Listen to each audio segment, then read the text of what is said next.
Assalamualaikum warahmatullahi wabarakatuh. Saya Nur Sofa, pelaksana pada Badan Kepegawaian dan Pengembangan Sumber Daya Manusia Kota Sukabumi. Sumber daya manusia merupakan salah satu faktor utama dalam keberhasilan sebuah organisasi. Begitupun dalam instansi pemerintahan, dibutuhkan sumber daya manusia yang unggul, kompeten, dan profesional untuk dapat memberikan pelayanan prima kepada masyarakat. Berdasarkan hasil penilaian Indeks Profesionalitas ASN yang dikeluarkan oleh Badan Kepegawaian Negara pada tahun 2019 dan 2021, Indeks Profesionalitas ASN Kota Sukabumi secara keseluruhan mengalami peningkatan dari 39,00 menjadi 45,79.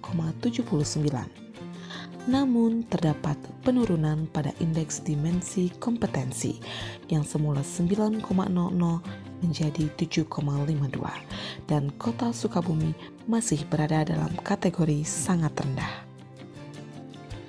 Dari data tersebut dapat terlihat bahwa kompetensi aparatur yang ada di Kota Sukabumi masih perlu ditingkatkan. Oleh karena itu, maka dibutuhkan pengembangan kompetensi aparatur agar dapat optimal dalam memberikan pelayanan serta kontribusi terhadap capaian tujuan organisasi. Dalam peningkatan SDM, pemerintah Kota Sukabumi juga menunjukkan komitmen yang serius. Hal tersebut diwujudkan dengan adanya misi keempat Wali Kota Sukabumi, yaitu terwujudnya tata kelola pemerintahan yang baik, good governance, dan inovatif. Untuk mewujudkan misi tersebut, BKPSDM merumuskan tujuan jangka menengah yang tertulis dalam rencana strategis BKPSDM, yaitu meningkatkan kompetensi aparatur. Kegiatan pengembangan SDM dapat dilakukan melalui pendidikan dan pelatihan. Dalam penyelenggaraan pelatihan dibutuhkan perencanaan yang jelas agar kompetensi yang dikembangkan sesuai dengan kebutuhan.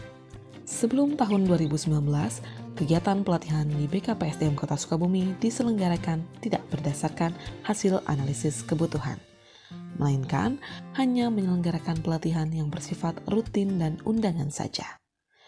Pada tahun 2019, analisis kebutuhan pelatihan mulai dilaksanakan dengan dikembangkannya aplikasi CDNA, Competency Development Need Analysis. Namun amat disayangkan, pada tahun 2020 sampai dengan saat ini, aplikasi tersebut belum bisa digunakan kembali karena masih diperlukan pengembangan serta belum terintegrasi dengan sistem informasi pegawai secara langsung. Oleh karena itu, maka isu terkait perencanaan pelatihan penting untuk diselesaikan, karena perencanaan penyelenggaraan pelatihan merupakan kunci utama dalam kesuksesan pelaksanaan pelatihan. Hal tersebut juga dapat digunakan sebagai bahan untuk program pengembangan pegawai.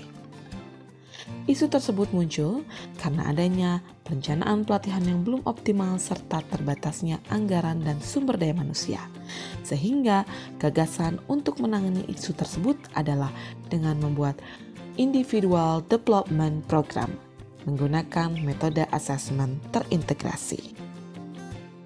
Individual Development Program merupakan program analisis kebutuhan pelatihan yang bertujuan untuk mengetahui kebutuhan kompetensi apa saja yang tepat dan harus dikembangkan oleh setiap individu. Salah satu hal yang membedakan IDP dengan analisis kebutuhan pelatihan yang biasa digunakan adalah dengan adanya metode tambahan, yaitu asesmen psikologi sederhana. Terdapat beberapa alat tes psikologi yang digunakan untuk menemukan potensi, karakter, serta gaya bekerja setiap individu, sehingga dapat memudahkan dalam menentukan rekomendasi jenis pengembangan kompetensi apa yang tepat untuk individu tersebut. Terdapat beberapa tahapan dalam pembuatan IDP. Yang pertama, melakukan konsultasi dengan Kasubit Diklat Struktural dan Fungsional serta menyusun rencana kerja. Yang kedua, lakukan koordinasi dengan Kasubit Data dan pemetaan kompetensi terkait data profil pegawai. Yang ketiga, membuat dan menyiapkan instrumen. Yang keempat, melaksanakan proses pengambilan data pilot study pada jabatan pengawas di BKPSDM Kota Sukabumi. Yang kelima, mengolah data hasil kuesioner, tes psikologi, dan wawancara. Yang keenam, menentukan kebutuhan pelatihan. Dan yang terakhir, membuat laporan Individual Development Program. Rencana jangka pendek dari pembuatan Individual Development Program ini adalah tryout atau uji coba kedua dengan sasaran seluruh pegawai yang ada di lingkungan BKPSDM Kota Sukabumi. Harapannya di tahun berikutnya program ini bisa lebih baik dan cakupan atau sasaran pegawai yang dianalisis dapat bertambah, serta program ini dapat dikembangkan dan diintegrasikan dengan aplikasi CDNA yang saat ini masih dikembangkan oleh BKPSDM Kota Sukabumi. Terima kasih. Wassalamualaikum warahmatullahi wabarakatuh.